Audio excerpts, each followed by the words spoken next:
पैदा हुए थे उस वक्त से लेकर के करबला तक अब्बास के जहन में यही बात डाली जा रही थी कि तुम्हें करबला के लिए तब्दीला किया गया।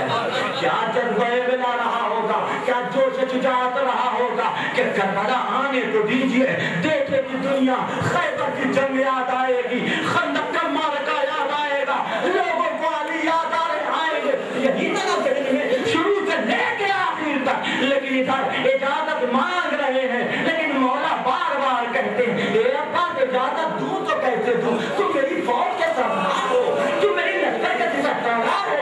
ए मौला अब वो फौज कहाँ है कि जिसका मैं सरदार था, अब वो लश्कर कहाँ है कि जिसका मैं सिपहसालार था। आवाज दी जहाँ लश्कर गया है वही सरदार को भी जाने दीजिए, जहाँ फौज नहीं है वही सिपहसालार को। लेकिन हुसैन इजाजत नहीं देते।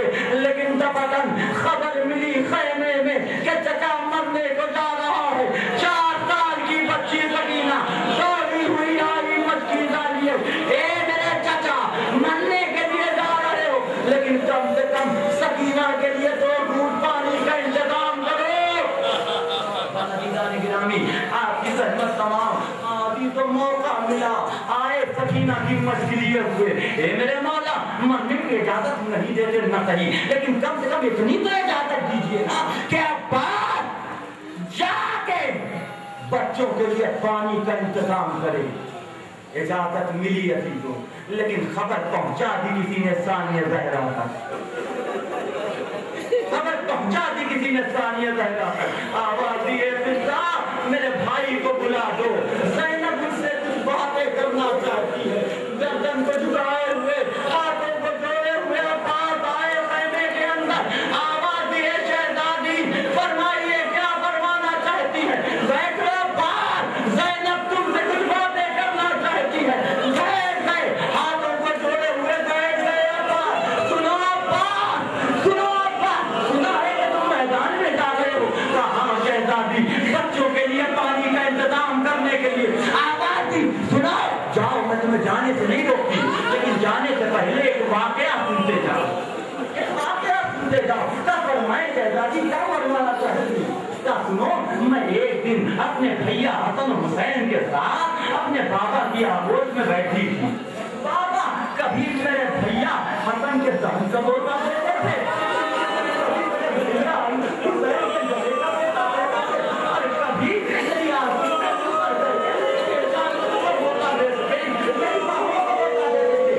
कई बार ऐसा हुआ कि मैंने एक दफा बाबा से कहा, ए बाबा क्या मेरे जहन पे मुझे बना दिया है?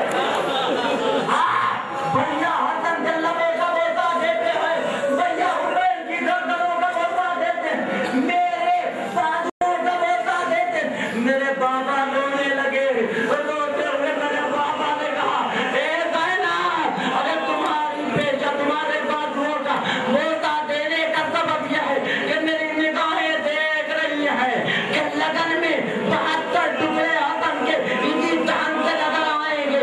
मेरी निगाहें देख रही है कि मेरे बेटे हुसैन के गले पे शिमर का खंजर चलेगा। और अगर तुम सकती हो तो सुनो, एक वक्त वो भी आएगा कि जब तुम्हारे सर से चादर छीनी जाएगी, तुम्हारे बाजुओं में रतन बांधी जाएगी। जब मैंने ये सुना तो मुझे बाबा की बात पे एतबार था। मैं जानती थी कि बाबा जो कुछ कह रहे हैं सही कह रहे होंगे, लेकिन बाप मेरे भैया मैं ये सोचती थी कि इसका बाप जैसा भाई हो, इसका बाप जैसा भाई हो। क्या मजाल कि किसी की चादर छीन ले, उसके पास वो मेरा तलवार ले। ए भैया अब ज़ैनब को यकीन हो गया कि मेरे पास वो मेरा तलवार दी जाएगी। दो जुमले और आपकी सहमत आए जनाबे अब्बास मैदान करबला में आवाज देते जाते थे कि देखो मैं तुम्हें अम्र बिल मारूफ कर रहा हूँ, नहीं अनिल मुनकर कर रहा हूँ। ये रसूल का लाडला है, ये अली का लाडला है, ये फर्जंद रसूल है, ये इमाम है, इसकी बैत का کر لو، اس کے خون سے اپنے آپ کو آلودہ نہ کرو، اپنے ہاتھوں کو آلودہ نہ کرو. لیکن ادھر سے کوئی جواب نہیں مل رہا تھا. ہاں عزیزان گرامی آگے بڑھتے رہے عباس، ہاتھوں میں مشق سکینہ ہے. ایک دفعہ وہاں پہ تاریخ میں لکھا ہے کہ 30,000 کا لشکر تھا کہ جو فرات کے اوپر تعینات تھا، فرات کے اوپر تعینات تھا اور فرات کی نگہبانی کر رہا تھا. عباس نے جب حملہ کیا ہے تو جملہ ہے عزیزان گرامی کہ حملہ کیا ہے تو حملہ بالکل ایسا ہی تھا کہ جیسے کسی چھوٹے سے میمنے کے اوپر کوئی شیر حملہ کر دے، ایسا حملہ اور اسے چیر پھاڑ کر رکھ دے. جب عباس نے حملہ کیا ہے تو 30,000 کا لشکر گاڑی کی طرح سے پھٹ گیا اور اشقیاء کو دور کر دیا. عباس نے نہر کے قریب پہنچے، مشک سکینہ کو بھرا، مشک سکینہ کو بھر کے لے کے چلے ہیں. لیکن عزیزان گرامی جب عباس آئے تھے نہر فرات کی طرف سے تب اونچائی سے نیچے کی طرف آئے تھے.